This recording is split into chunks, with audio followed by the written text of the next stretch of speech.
Pensamento in natura misturado com ansioso em quarentena. Roda a vinheta, dos dois. Com som e tudo. Aumento de som. Aumento de som. Rock and roll. Eu quero o negócio tocando, eu quero coisa pesada. Som, isso. É isso aí. É ansioso em quarentena com pensamento in natura. Porque tem que ter pensamento in natura, mas enfim. Ansioso em quarentena porque fala do meu dia. Geralmente o ansioso em quarentena eu falo do meu dia misturado com aspectos filosóficos relacionados ao dia e o que eu pensei no dia. E não está relacionado a nada, né? Enfim, também rolam insights mas são vídeos curtos. E aqui eu não tenho compromisso com vídeo curto, embora eu quero que caiba no Instagram. Bom, qualquer coisa eu edito. Qualquer coisa vai sair isso. Pois bem, hoje um dia foi interessante, porque eu estou de férias. Estou de férias da faculdade, mas do trabalho não. A confeitaria está puxada, mas enfim, como hoje foi tranquilo, tal, deu para eu ter um dia de descanso. E o que é que um ansioso em quarentena que trabalha dentro de casa 24 horas, sai só para supermercado e é álcool na mão, é não sei o que, aquela coisa toda, para no fim das contas tá de férias, para assistir mais Netflix, ler mais livros e enfim as férias parecerem a mesma coisa e enfim curti um pouco com minha esposa, tomei uma cerveja com ela, ela gostou da cerveja e dormiu. Eu fiquei sozinho. E são 10h50. Dormiu cedo. E o que eu pensei hoje? Bom, voltando ao que eu pensei hoje. Bom, na verdade, esse episódio está sendo misturado ansioso em quarentena porque remete ao pensamento, mas também está relacionado ao pensamento in natura, porque remete a um pensamento in natura, mas também está relacionado a num livro qualquer e num filme qualquer, que num filme qualquer não vingou muito porque a série se chama Num Livro Qualquer, mas está relacionado a tudo. Porque hoje foi dia de ler, fazer as mesmas coisas que eu quando eu não estou de férias, sendo que com menos compromisso, e os compromissos que eu tenho com família, com coisa, estão ainda carregados, mas meio suspensos também porque são de fora e hoje eu estou descansando realmente. E hoje foi um dia completamente voltado para essa questão platônica, completamente do mito da caverna, completamente da alegoria da caverna, que está presente em tudo e que na verdade por trás disso se revela um arquétipo muito mais profundo que ele e que eu identifiquei em alguns desses momentos de hoje. Um deles foi assistindo o show de Truman. Ele não é somente uma adaptação da alegoria da caverna, como fizeram outros. Ele é muito mais do que isso. Ele é uma expectativa de saída de si próprio, do eu, mostrando que todos os que vêm atrás, aqueles que vêm atrás. E quem são os que vêm atrás? São aqueles que você pode ver desde o início do filme. Eles entregam a sua vida para participar daquele reality show que representaria um mundo onde a bolha fosse toda feita para você, porque você enxerga o mundo a partir de dentro. Na verdade, a gente sempre chega à conclusão de que há uma consciência que nos precede. Eu sempre falo nisso aqui no canal. Mas isso não é Isso foi sistematizado e teorizado por Platão, e a alegoria da caverna é a única coisa que as pessoas tendem a ver quando vão tratar dessas coisas. E aí eu tenho percebido isso como um ponto em que a gente tem que quebrar esse paradigma, porque aí eu percebo uma dualidade muito clara entre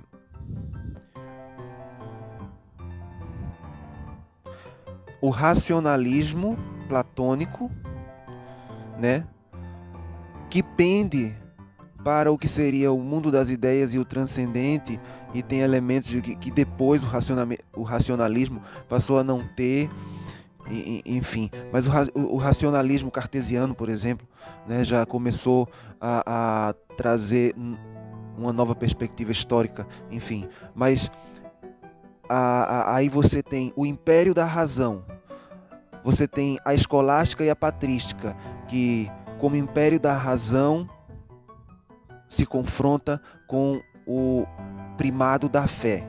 Isso na escolástica, principalmente na escolástica.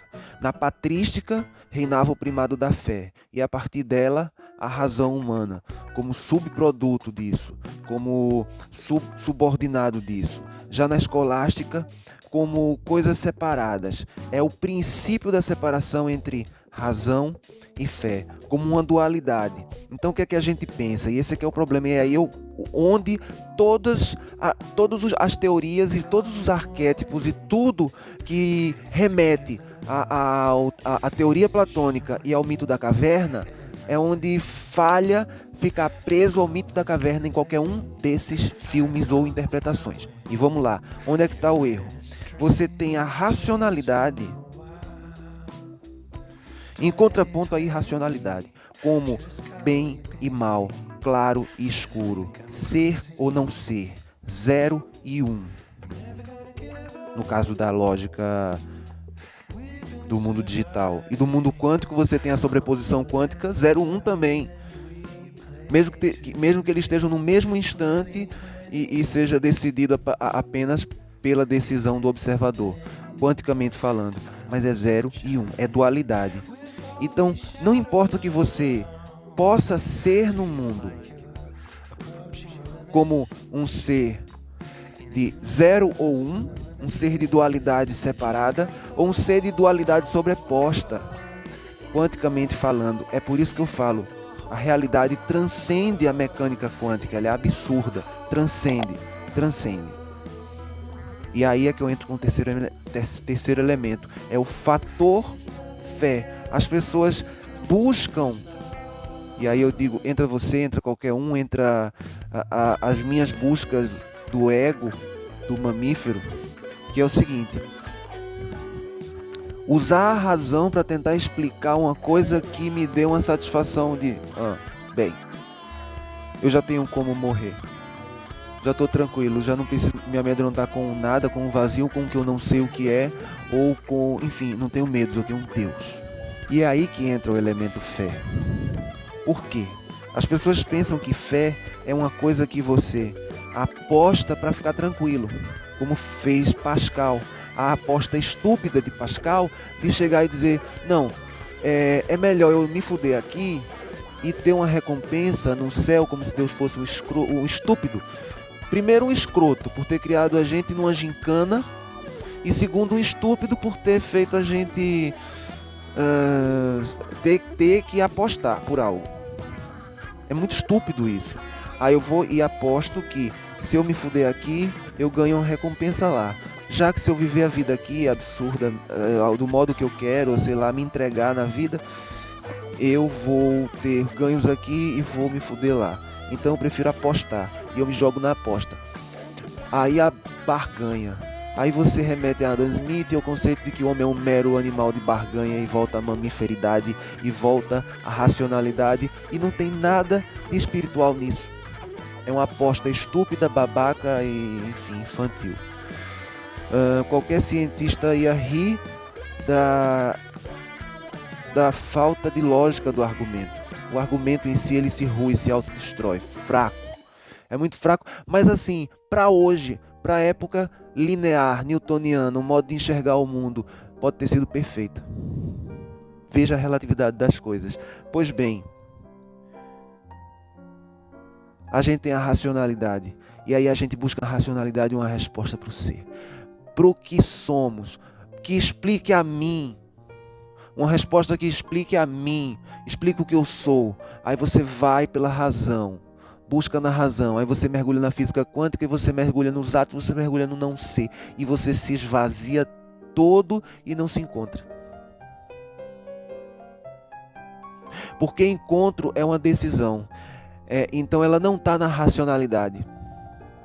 Ora, o que sobra na dualidade entre racionalidade e irracionalidade? Esse aqui é o problema da dualidade.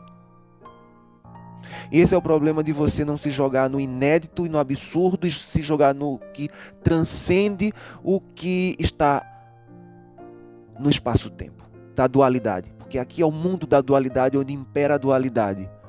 Embora seja quadridimensional, porque a gente só observa duas dimensões. E a terceira dimensão é apenas uma simulação das duas dimensões. É como se a gente visse por uma tela meio angular. Os nossos olhos captam assim e o nosso cérebro interpreta dessa forma. Os sentidos ajudam na profundidade e tal, mas isso é limitado, enfim. Aí o problema é esse. A fé não é nem racional, ela não é racional. Quem disser que Deus é racional, que se responde com racionalidade, que através da racionalidade você chegará ao desconhecido, ao que é eterno, que transcende, que é axiologicamente perfeito em contraste a isso que somos. Não, nós somos a abstração do que é lá. Lá falando bem precariamente. Nós somos a abstração do que é lá. Enquanto lá é a abstração do que nós somos como real. Não há uma ponte que nos ligue a isso, a não ser esse conceito que não é nem racional, nem irracional. Porque irracional significa que não tem a racionalidade. E você não pode definir. Se você não pode definir, você não pode definir nem como racional, nem como irracional. Ou seja, fé está fora. É um terceiro elemento que não tem explicação, só tem um nome. Ele é vazio de conceito. É impossível de ser conceituado. É como amor. Todas as tentativas de conceituar o amor se esvaziaram, a não ser quando ele é manifesto e sentido. E você sabe que foi. E só você. Aí é uma experiência subjetiva. E aí é onde você é único e você fica em dúvida em relação, será que o que lá fora é real ou não? Porque eu sou o centro do universo ou não? Porque sempre existe essa dualidade que reina em nós, mas a gente está consciente de que algo nos excede, é porque algo nos falta.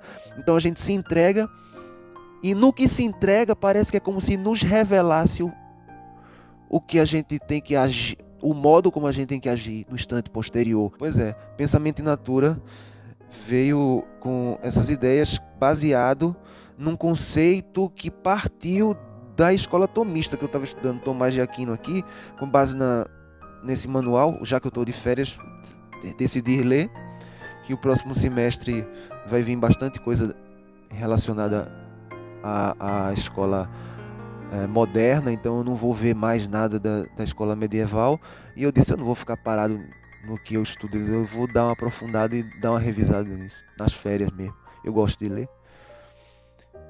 E aí assisti o show de Truman e aí fiz a ponte, aí tive que voltar para Platão, porque como a escola medieval repetiu Platão e Aristóteles nas suas duas fases, né, na patrística ela repetiu Platão de uma maneira tosca, meio, enfim, assim, sincretismo é um barato.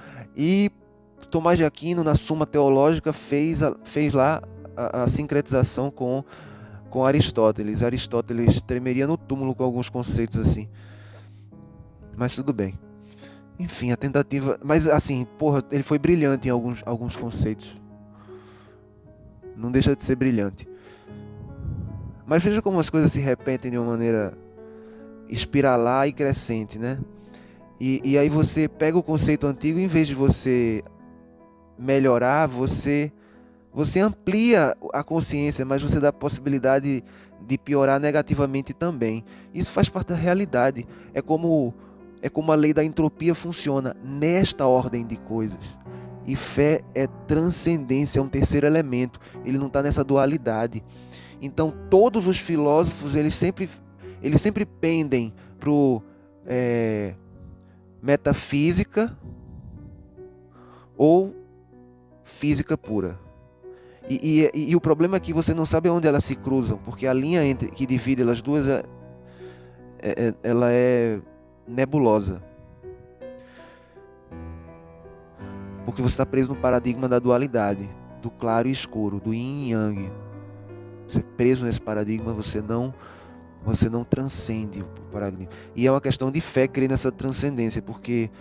E aí, não fé, o problema é justamente isso. Fé tem sido ligado a eu preciso da resposta para a minha morte. Já que eu preciso da resposta para a minha morte, como eu tenho medo, a fé se torna um objeto de consolo do medo. E aí é a estupidez humana, mamífera, como eu digo, babaca. Não pode ter medo na fé.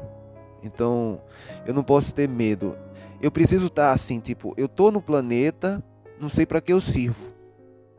Se eu servir para alguma coisa, já é um movimento de fé. Fé é mais ou menos isso. Não é uma definição de fé, porque existe a definição de Hebreus que eu acho muito interessante. Uma definição básica que depois que eu vi, fiquei com ela na cabeça, achei muito interessante, que é a seguinte: a fé é o firme fundamento daquilo que se espera e a convicção de fatos que se não veem. Eu sempre fico com esse negócio assim, porque é muito simples. A fé é o firme fundamento das coisas que se esperam. Você espera o instante seguinte, você espera o quê? Você espera um casamento perfeito, você espera o quê? O que é que você espera? No que é que você fundamenta o que você espera? É muito simples o conceito, né? E a convicção de fatos que se não veem. Fala em Deus, não fala. É a convicção de fatos que se não veem. Qualquer pessoa que creia que há fatos que não são possíveis de ser vistos, captados pelos sentidos, isso a ciência comprovou que não dá, nossos sentidos são limitados e não captam tudo, tem fé sem querer, só de ser. A fé pode ser um movimento de querer beber água porque não quer ficar desidratado, para não sucumbir ao desconhecido, por medo do próprio desconhecido. E esse é o paradoxo da vida, né? É mais ou menos que quando você chega ao fim de tudo isso, você se une à sua individuação perfeita. Ela não pode ser perfeita se você quiser ficar vivo nessa vida. Porque a sua individuação perfeita e o universo ele é perfeito o suficiente para travar isso em você, para você não querer isso logo, seria se despir completamente do corpo para essa individuação perfeita. Ou seja, morrer aos olhos do mundo, assim, morrer mesmo. Morrer tipo morrendo. Então é melhor ficar vivo assim, aprendendo até chegar lá. E se eu precisar de 100 anos, que sejam suficientes. Para poder entrar nesse arquétipo central de tudo, que fecha tudo. Seja o nome que possa ser dado, sabe? Tudo isso me trouxe essa inspiração, esse eixo central. E veja só, fé é uma palavra, fé. Confiança não responde fé, porque confiança é técnica.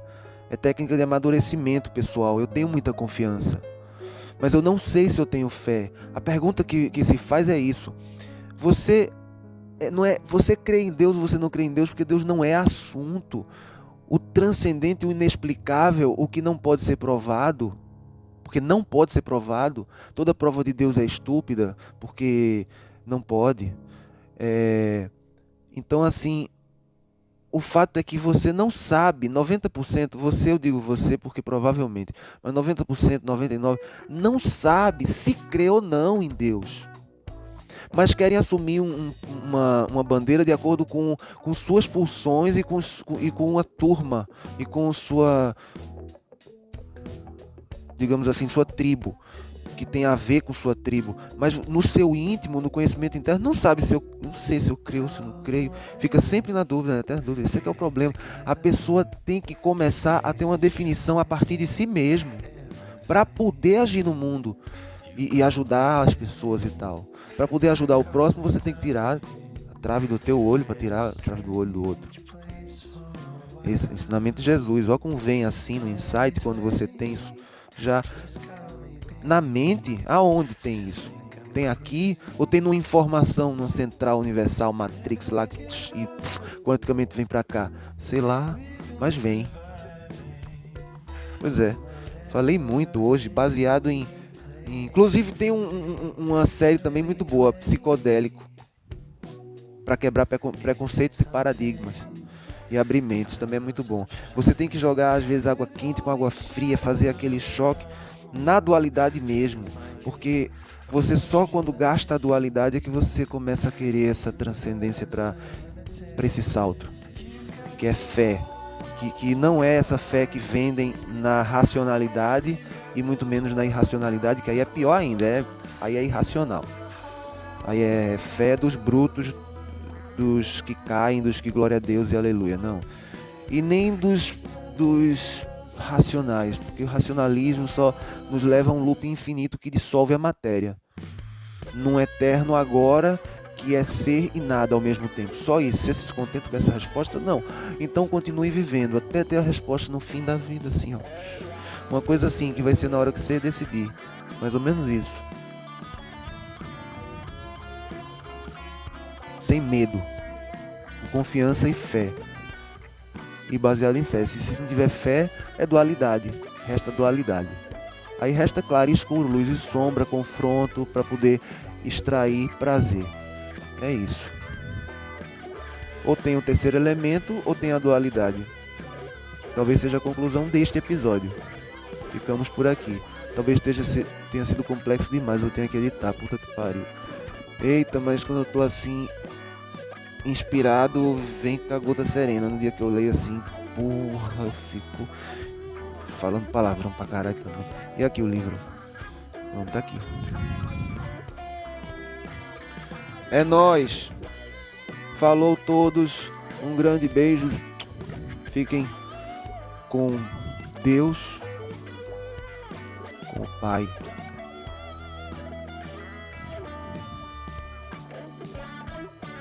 Pai das luzes. Transcendência, terceiro elemento. Seja lá o que for. O sei que é lá. Fiquem em paz. Em paz. Com amor no coração.